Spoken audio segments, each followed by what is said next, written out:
वंश। महाराज जी इस शरीर से पाप हो गया है। पति से द्वेष भावना के कारण मैंने पर पुरुष से संबंध बना लिए थे। अब मुझे बहुत जलन हो रही है। मैं पाप कर दिया महाराज जी, इस पाप का स्वीकार करती हूँ, बट अब यही तो आज के वातावरण में यही सब बातें फैल रही हैं। इसीलिए तो कहते हैं कहीं ना कहीं आप अध्यात्म से जुड़ी हैं, तभी आपके हृदय में जलन हो रही। नहीं, किसको जलन होती है? किसको जलन होती है? तो मनोरंजन माना जा रहा है आज के समाज में। पर अगर हो सके तो लौटो, अपने पति की तरफ भगवत भाव लाओ। चाहे जैसा पति हो, अंदर बधिर क्रोधी अति दीना, ऐसे पति कर किए अपमाना, नारी पाव जमपुर दुख नाना, जो शास्त्र कहता है।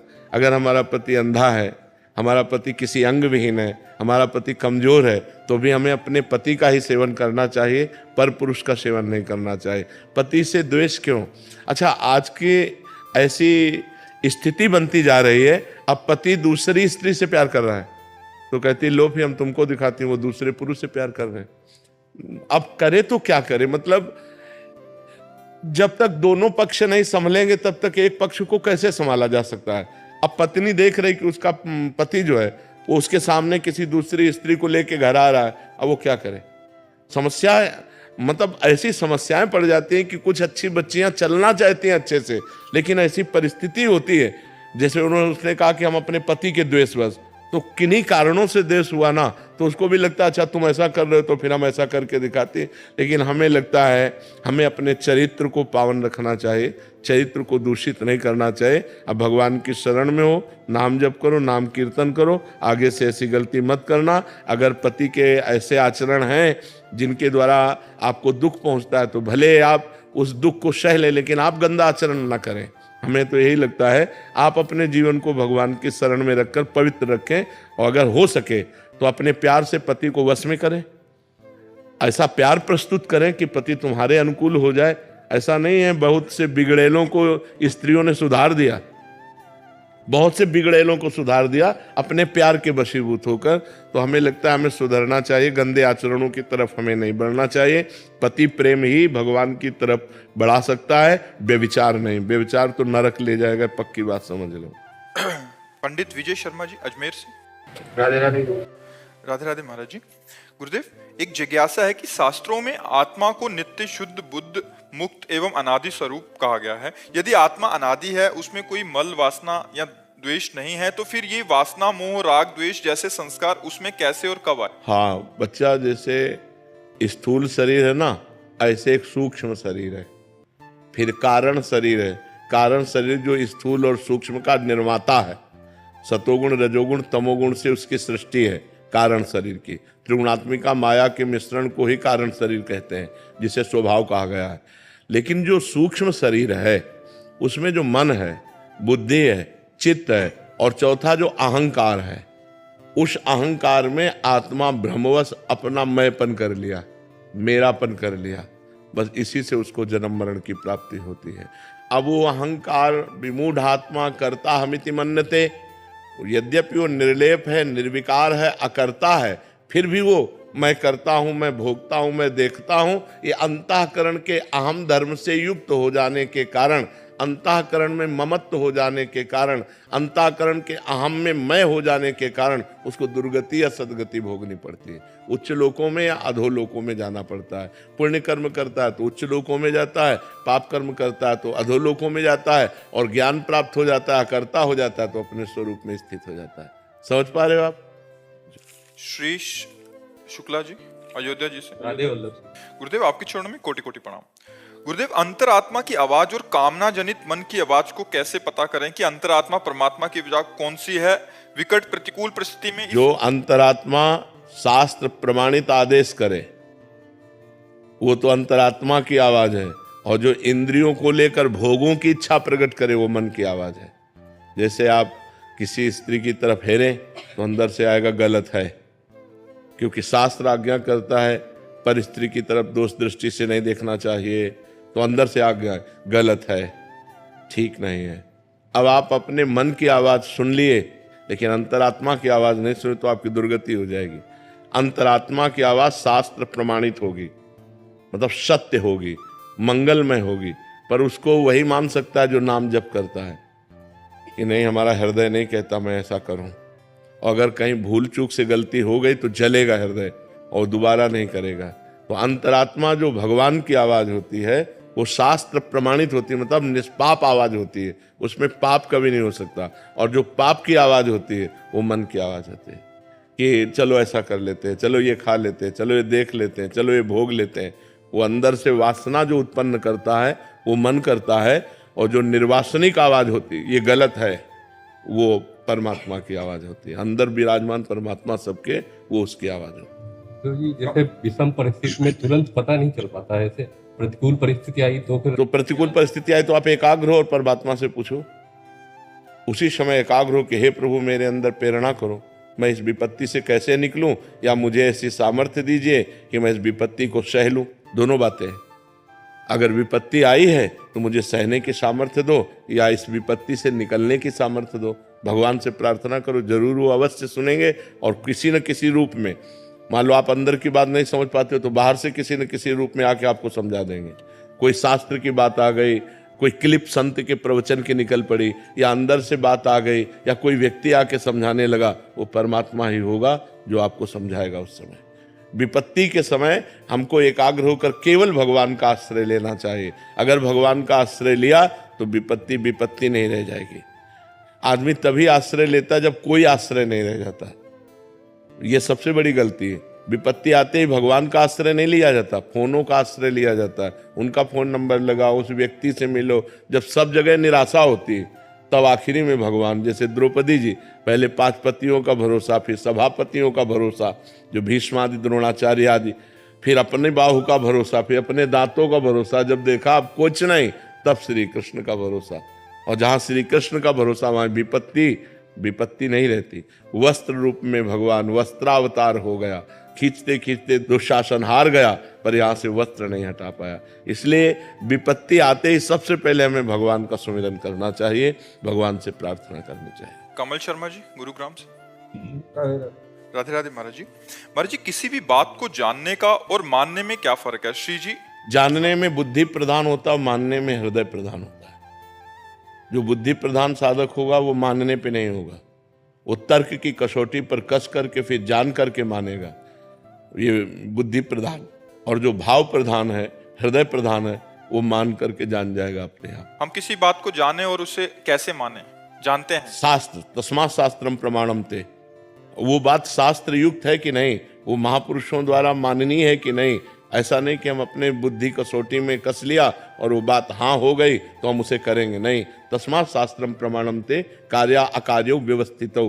कार्य और अकार्य की व्यवस्था शास्त्र में की गई। शास्त्र और संत प्रमाणित बात है तो हम उसे मानते हैं, शास्त्र और संत प्रमाणित बात नहीं है तो हम जानने पर भी नहीं मानते हैं, क्योंकि हमारी बुद्धि अभी परमात्मा प्राप्त नहीं है, अभी अशुद्ध है, त्रिगुण माया के अंतर्गत है, सतोगुण रजोगुण तमोगुण के अंतर, त्रिगुणातीत नहीं। त्रिगुणातीत बुद्धि में न संशय होता है और न किसी और प्रमाण की जरूरत होती है, वो भगवत स्वरूप होती है। लेकिन जब तक त्रिगुण के अंतर्गत है तब तक हमें शास्त्र और संतों के वचनों का आश्रय लेना होगा कि हमारे अंदर जो बात आ रही है, जो हम बात जान रहे हैं, वो सही है कि नहीं।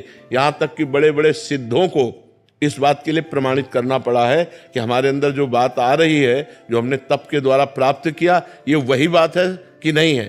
तो भगवान व्यास देव जी के पास श्री सुखदेव जी गए और कहा, भगवान जो मुझे बोध हुआ है वो सही हुआ है या अभी कुछ उसमें कचाई है? तो उन्होंने कहा, इस बात का प्रमाण तो विदेहराज जनक देंगे। आप जनक जी, सुखदेव जी के गुरु हैं जनक जी। तो श्री सुखदेव जी महाराज पहुंचे और जनक जी त्रिकालज्ञ महापुरुष थे, वो जान गए कि मुनि अपनी स्थिति को प्रमाणित करने के लिए आए हैं। तो दरवाजे पर जे हुई तो रुकवा दिया।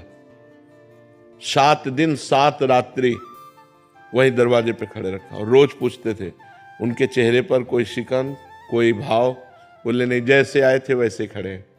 बोलो, किसी व्यक्ति को दरवाजे के ही खड़ा रखा जाए, कोई उत्तर न दिया जाए 7 दिन 7 रात, तो गुस्सा नहीं आ जाएगा? लेकिन वो बिल्कुल शांत रहे। 7 दिन के बाद उनको महल भेज दिया। वहां नई नई सब 16-18 वर्ष की सुकुमारी लड़कियां उनकी सेवा में लगा दी। अब जनक जी राजा है और ये महाराज तो परमहंस है, दिगंबर रहते थे, नंग धड़ंग, 16 वर्ष की अवस्था। 7 दिन 7 रात्रि उन 9 कुमारियों की सेवा में रहने पर भी बोले जैसे गेट के बाहर थे वैसे ही महल के अंदर है, उनमें कोई फर्क नहीं है। तब जनक जी आए और कहा, मुनि तुम्हें वो स्थिति प्राप्त है जिस स्थिति को ब्रह्मबोध कहते हैं। तो इसके लिए भी प्रमाणित करने के लिए गुरु की जरूरत पड़ी ना। तो हमारे अंदर कोई भी जानने में बात आती है तो शास्त्र संत सदगुरुदेव से प्रमाणित होनी चाहिए।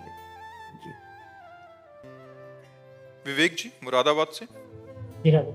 राधे राधे महाराज जी। महाराज जी, कर्म समर्पण में किन किन बातों का ध्यान रखना चाहिए? अनजाने में जो पाप हो जाते हैं, समझ नहीं आता समर्पित करें या नहीं। पाप नहीं तो लॉकर में कबाड़ जमा करोगे क्या? बैंक के लॉकर में कबाड़ थोड़ी जमा किया जाता है। सोना चांदी रुपया पैसा कीमती वस्तुएं जमा की जाती हैं। तो भगवान की बैंक में अगर कबाड़ जमा करोगे तो यही लौट के मिलेगा, बहुत ज्यादा करके। तो जब पाप हो जाए तो हमें प्रायश्चित करना चाहिए। भगवान नाम कीर्तन करना है, गंगा स्नान करना है, या तीर्थों में भ्रमण करना है, या जैसे गजेंद्र मोक्ष का पाठ है, और भी भगवान नाम विष्णु शास्त्र नाम भगवान नाम है उनका गायन करो और शपथ पूर्वक कि ये जो गलती हो गई दोबारा हमसे नहीं होगी। पाप ऐसे नष्ट करो और जो पुण्य और अच्छे कार्य हैं वो भगवान को समर्पित कर दो। पाप कर्म नहीं होना चाहिए। बहुत अगर पाप कर्म जब समर्पित करोगे तो कई गुना बढ़कर उसका फल मिल जाएगा। तो इसलिए हमको नहीं, हमें पाप कर्म को नष्ट करना है।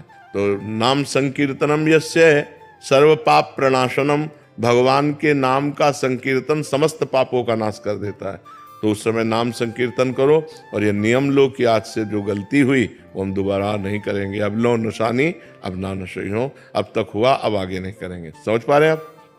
कर्म समर्पण करते हैं, हमारी जो गलतियां हो जाती हैं मानसिक मुझे जैसी भी हो, तो गुरुदेव के चरणों में क्षमा करके समर्पण कर सकते हो। नहीं, मानसिक तो गलती का कोई प्रभाव नहीं पड़ेगा। कलिकर एक पुनीत प्रतापा, मानस पुण्य होई और नहीं पापा। मानसिक पाप हो जाता है तो कलयुग में उसे दंड नहीं मिलता है, लेकिन क्रिया ना होने पावे। और जो शारीरिक पाप है तो तुम्हें उपाय बताया ना, हाँ, स्तोत्रों का गान करके, नाम कीर्तन करके, व्रत उपवास करके, गंगा स्नान करके अपने पाप को नष्ट कर दे, उसे भगवान को समर्पित न करे। मुन्ना शंकर पांडे जी। राजश्री। राधे राधे महाराज जी। महाराज जी, हमारे प्रिया प्रीतम तो कन कन में विद्यमान है, मगर फिर भी ब्रज संग ब्रजवासियों पर तो उनकी विशेष कृपा। अगर हम 3-4 दिन के लिए अगर वृंदावन धाम वास आते हैं तो अपनी प्रेम लक्षणा भक्ति को और प्रगाढ़ करने से ब्रजवासियों की मधुकरी मांग सकते हैं महाराज जी? विरक्तों के लिए ठीक है। गृहस्थ ऐसा कर सकते हो कि 500 रुपए की सब्जी, दाल, आटा, चावल, घी लेके उनको दे दिया, फिर एक दिन भोजन पा लिया। 100, 200, 500 की सामग्री ला के दे दी, फिर भोजन मांग कि आज हमको भोजन दे। वो ठीक। नहीं तो विरक्त बाबाजियों के लिए मांगने का विधान है, गृहस्थ को मांगने का विधान नहीं है। अपनी कमाई का खाओ। अगर 100 रुपये का भोजन लिया तो 200-300 रुपये का हम सामग्री दे दी, ऐसे तो ठीक रहेगा। ऐसा शास्त्र जैसा, शास्त्र माधुकरी वृत्ति, भिक्षा मांग, भीख मांग के खाना, ये संतों के लिए है, गृहस्थ के लिए नहीं। गृहस्थ को देना चाहिए। आप गृहस्थी में रहते हैं तो धाम आए, 4 ब्रजवासियों के घर 1-1 किलो आटा दे दिया ऐसा, और फिर 4 रोटी ले ली तो चलेगा, लेकिन ऐसे नहीं। समझ पा रहे ना? ऐसे नहीं। डॉक्टर मनीष शर्मा जी। महाराज जी, आप कह रहे हैं कि आप एक प्लास्टिक सर्जन हैं। महाराज जी, एक्सीडेंट और गंभीर रूप से जले हुए मरीज जिनका बचना असंभव सा हो जाता है, उनके उद्धार के लिए महाराज जी मैं क्या प्रयास कर सकता हूँ? नाम जप करते हुए, और उनको नाम जप दे दिया कि औषधियों से तो आपका हम रक्षा नहीं कर पाए आपकी, लेकिन भगवान नाम 100, 200, 500 जो जपे वो दे दिए जाओ, ये तुम्हारा उसका पक्का मंगल होगा, पक्का मंगल होगा। भगवान का एक नाम भी अगर किसी को दे दिया जाए तो वो भारी पड़ जाता है। एक नाम भी रजिस्टर में, मान लो उसने तो जपा नहीं लेकिन हमने ट्रांसफर कर दिया। जैसे हम पैसे ट्रांसफर कर सकते हैं किसी को भी, अगर हमारे सरकारी बैंक में पैसे हैं तो हम किसी को भी ट्रांसफर कर सकते हैं। ऐसे पुण्य है, नाम जप है, भगवत आराधना है, अनुष्ठान है, हम किसी को भी ट्रांसफर कर सकते हैं। तो जैसे किसी जीव को देखा तो जितनी देर आपके समीप है, राधा राधा राधा राधा राधा, और हे भगवान मैं इतना राधा नाम जो जपा 5 मिनट 10 मिनट इस जीव को देता हूँ, तो वो पलट कर आपका मंगल करेगा आके। इसका भी तो ये कर्म हुआ ना। जैसे आप कोई कहे कि यार इतनी मुश्किल से तो भगवान का नाम जपा जाता है और 100 नाम मान लो जपा, तुम अपने लिए ना रखकर दूसरे को दे दिया, तो जो 100 नाम आपको लाभ देते वो तो 100 नाम भर ही लाभ देंगे, लेकिन संख्या 100 की जब नाम की आपको दूसरे को दान कर दी तो 1000 गुना बढ़कर वो पलट कर आपका मंगल करेगा। आकर के जरूर करना चाहिए। नाम जप ही भगवान का ऐसा है जो जीव का परम मंगल कर सकता है। माता जी ने कहा था मैं इसलिए भगवान का नाम लेके ऑपरेशन करने। हाँ बिल्कुल बिल्कुल बिल्कुल बिल्कुल। गिरजा शाह जी, राधे राधे महाराज जी। महाराज जी, मेरा प्रश्न है कि जब लोग कामयाब होते हैं तो ईश्वर को धन्यवाद देते हैं, पर जब लोग नाकाम हो जाते हैं तो ईश्वर को दोष देते हैं, तो महाराज जी इसमें क्या ईश्वर जी का? नहीं, न कामयाबी में और ना नाकामयाबी में, दोनों में ईश्वर की प्रधानता नहीं, कर्म की प्रधानता है। कर्म प्रधान विश्व रचि राखा, जो जस करे ताश फल चाखा। यदि पूर्व में पुण्य प्रबल है आपका और इस समय आपका प्रयास है तो आप सफल हो जाएंगे, और पूर्व में पाप प्रबल है तो आप चाहे जितना प्रयास करें असफल हो जाएंगे। इसमें ईश्वर का इस कर्म प्रधान विश्व रचि राखा, जो जस करे ताश फल चाखा। कर्म की प्रधानता रखकर विश्व की रचना ईश्वर ने की है। अब आप जैसा कर्म करेंगे वैसा आपको भोगना पड़ेगा। अवश्य में भोक्तव्यम कृतम कर्म शुभाशुभम। पुण्य और पाप रूपी कर्म को अवश्य भोगना पड़ेगा। तो असफलता, विपत्ति, दुख, उद्विग्नता, चिंता, डिप्रेशन, ये सब पाप का फल है। और जब हमारे अंदर पुण्य का प्रभाव आता है तो सफलता, आनंद, सम्मान ये सब प्राप्त होने लगता है। चिंता नष्ट हो जाती है, हर्ष होता है। तो हम अच्छे कर्म करें, बुरे कर्मों का त्याग करें। तो वर्तमान में जब हम अच्छे कर्म करेंगे तो पूर्व में जो पाप कर्म वो हमें भोगना पड़ेगा, अच्छे कर्म करते हुए भी। अब हमारा अच्छा कर्म चल रहा है, पूर्व का पाप कर्म चल रहा है, तो हमें दुख मिलेगा, लेकिन वो जब नष्ट हो जाएगा और ये कर्म लागू होगा तब हमें बड़ा सुख मिलेगा। तो इसलिए वर्तमान के दुख सुख को न देखते हुए हमें अच्छे आचरण करने चाहिए, हमें शास्त्र सम्मत पुण्यमय धर्म में कार्य करना चाहिए। डॉक्टर नीलमणि शर्मा जी, राधे राधे महाराज जी। ध्यान करते वक्त भगवान के कौन से चित्र, अंग या लीला का ध्यान करें? ये तो अपने आसक्ति का विषय है कि हमें राम प्रिय है, श्याम प्रिय है, हमें भगवान का कौन सा रूप प्रिय है, तो अपनी प्रियता की बात। सब भगवान समान सामर्थ्य वाले हैं, एक ही भगवान तो सब रूप धारण किए हुए हैं, लेकिन ये अपनी प्रियता की बात है कि मुझे राम रूप प्रिय है, मुझे कृष्ण रूप प्रिय है, मुझे नरसिंह रूप प्रिय है। जो रूप भगवान का प्रिय हो उसका ध्यान कीजिए। महाराज जी, मुझे जब भी आपके दर्शन वृंदावन धाम में आना हो तो मैं चोरी या झूठ बोल के माइके का बहाना लगाकर आती हूँ, तो क्या महाराज जी मेरा अपराध तो नहीं बनता? नहीं, इसमें अपराध तो नहीं, पर मुझे लगता है कोई घटना दुर्घटना हो जाए कभी मान लो, तो आपको सूचना किसी एक को तो दे देनी चाहिए कि आप छुपा कर रखना। पता होता है, हाँ बस ठीक है, फिर कोई बात नहीं। संपूर्ण घर को ना पता हो, अपने पति को पता हो तो काम चल जाएगा, या किसी एक को पता होना चाहिए कि उसको पता है कि आप वृंदावन गई हो, इतना पता होना चाहिए। ऐसे बिल्कुल पूरे घर को झूठा बता करके फिर ऐसा नहीं, उचित नहीं है। हाँ, पूरे घर को नहीं पता है, लेकिन एक परिवार को, अपने कम से कम जो हमारे पति हैं उनको पता होना चाहिए, उनकी अनुमति होनी चाहिए, नहीं तो फिर प्रेम संबंध में बाधा पड़ जाएगी ना। उनकी अनुमति से होता हाँ बिल्कुल बिल्कुल, तो ठीक है, फिर कोई पाप नहीं। महाराज जी, इन्होंने अभी कुछ नियम लिए थे ब्रह्मचर्य रहने के लिए, पर महाराज जी वो कह रहे हैं कि जब तक भजन नहीं करोगे तब तक नियम में थोड़ी कसम थोड़ी चलेगी कि आज हम गंगा कसम खाएं, यमुना कसम खाएं और ब्रह्मचर्य से रह ले। नहीं, देखोगे गंदी रीलें मोबाइल में, गंदा संग करोगे, गंदा भोजन पाओगे तो कसम निर्वाह नहीं कर पाओगे। पवित्र भोजन, ब्रह्मचर्य एक भारी तपस्या है। वीर को रोकना कोई साधारण बात थोड़ी है। जब आप वीर को रोक लेंगे तो महावीर बन जाएंगे। महान बुद्धि, जितनी बुद्धि प्रवीण होती, बुद्धिमताम वरिष्ठम हनुमान जी को कहा गया, वैसे ही बुद्धि परम पवित्र तेजोमय हो जाती है जब वीर शक्ति को एकत्रित किया जाता है। शरीर भले ऐसे हो, संकल्प करे तो धरती फट जाए। बहुत ब्रह्मचर्य में बहुत बड़ी सामर्थ्य, बहुत बड़ी सामर्थ्य। आज लोग ब्रह्मचर्य निकालने में उतारे हुए हैं, ब्रह्मचर्य रोकने के विषय को जानते ही नहीं कि ब्रह्मचर्य अच्छा, अब उसका अभ्यास बन गया। जैसे आपने हस्तमैथुन का अभ्यास बना लिया तो आप सोते सोते हस्तमैथुन कर लेंगे, आपको बाद में पता चलेगा जब क्रिया हो जाएगी। अभ्यास योग युक्तेन, अभ्यास, गलत अभ्यास किया और ऐसे जैसे भजन का अभ्यास करो तो तो सोते सोते भगवान का नाम जप होने लगता है। हम अच्छा अभ्यास करें तो सोते सोते होने लगे। सोवत हो रसना रटे राधा कृष्ण सुनाम, सो रहे हैं और नाम चल रहा है, क्योंकि अभ्यास किया। ऐसे सो रहे हैं तो गलत आचरण, कसम क्या करेगी। महाराज जी को समय से नियम आपकी कृपा से सुधार हुआ है, लेकिन दिन में तो नाम मंत्र के बल से बच जाते हैं, रात में सोते समय ऐसा हो जाता है। क्योंकि हम बता रहे हैं ना, अभ्यास गलत हो गया ना, अभ्यास गलत हो। भगवान से प्रार्थना करो किसी तरह रोको। ये ऐसा वायरस है कि इसकी आज तक वैक्सीन नहीं बनी, और ऐसा वायरस है कि कोरोना से भी बढ़कर पूरा जीवन नष्ट कर देता है। छोटे छोटे बच्चे इस वायरस के शिकार हो रहे हैं, बड़ों की तो बात जाने दो। और अब ज्यादा सहयोग मिल रहा है मोबाइल से। बच्चे सर्च करते हैं, गंदी बातें देखते हैं तो उनको आवेश आता है, हस्त मैथुन के द्वारा आवेश शांत करते हैं। बहुत हानि है, बहुत हानि है।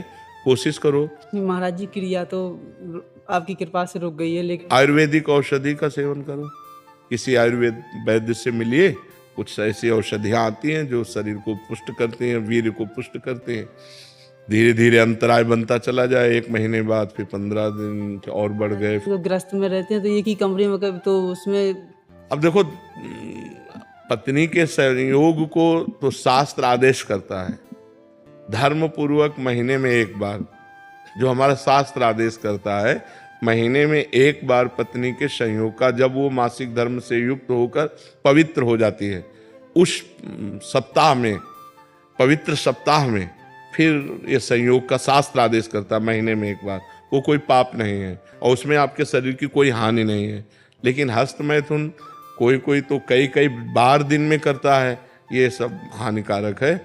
आप केवल इस पर आ जाइए कि महीने में 1 बार पत्नी से संयोग कीजिए और ठीक ब्रह्मचर्य से रहिए और औषधि लीजिए जिससे स्वप्न दोष आदि ना हो या हस्त मैथुन आदि ना हो, तो संयम से चलिए।